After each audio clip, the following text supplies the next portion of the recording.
Ito ang ating part 5 sa ating EV Experience serye. So hindi nyo napanood yung part 1 to 4, panoorin nyo sa ating Facebook page, balikan nyo na lang. Ito yung EV Experience natin, real life experience. Share ko sa inyo ano yung positive and negative na nararanasan natin sa buhay pag-EV or electric vehicle. So yeah, mayroon din sa YouTube channel natin, EasyWorks Garage, hanapin nyo lang, part 1 to 4. Ito yung 5, ito ang pinakamainit na topic sa ating comment section. Ang usapang battery. Yan. So, usapang battery mga kaibigan. Nakakalaw kasi lahat ng natipid nila mapunta lang sa battery. Lahat ng inipon mo dun lang mapunta pag nasira ang battery. So yan ang katanungan nila. Yun din ang tanong ko. Ano yun? So yun din ang tanong ko mga kaibigan bago ako bumili nito. Kasi baka nga naman kalahating milyon ang battery. Kasi yung unit na binili ko ay 900 plus yun. So baka kalahati presyo pang battery. So palagay ko, sabi ko, sige, sa palaran na to para din sa mga ma-share ko sa mga tao. Kung talagang ganon, sige ganon. Pero nagtanong din ako maigi sa mga agent, tropa natin. So sabi nila, wala pang nasisiraan ng battery, wala pang nagpapapalit dito sa aming branch. Saka sa iba nagtatanong din kami. So wala pa kaming idea kung magkano ang battery. Pero kahapon may nag-comment. First time, mga kaibigan, first time mayroon nag-comment na sabi ang battery daw ay nasa 100,000 plus.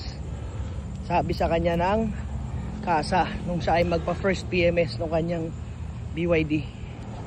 So kung 100,000 lang pala, okay na rin. Pero yun nga, ang isang nagpatuloy sa akin sa pagbili ng EV eh yung 8 years warranty. Yung 8 years warranty mga kaibigan, hindi biro yan. So meron kang 8 taon ng paggamit.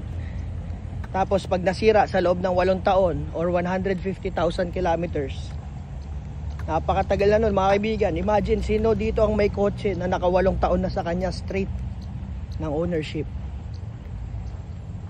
Saludo ako sa inyo mga kaibigan.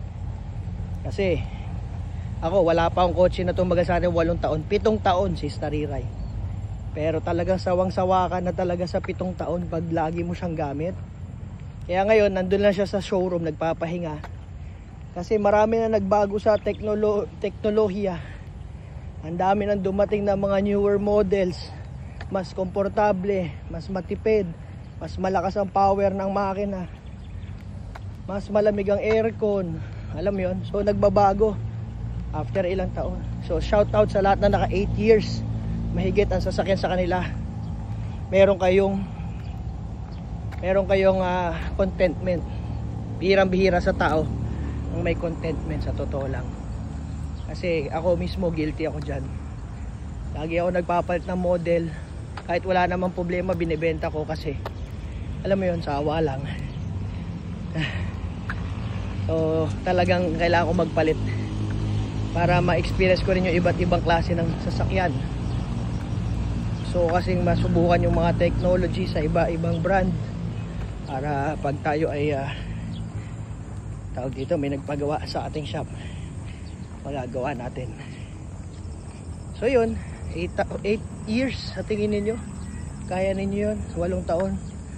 Palagay ko yung sa amin sa tansya ko lang baka 3-5 years palit na kami. Matipid na matipid.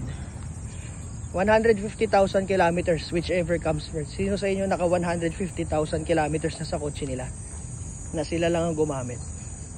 Imagine gaano katagal yon. So ang battery daw nitong mga ito ay nakadesign na lumampas pa doon. Kaya sila naglagay ng 8 years warranty.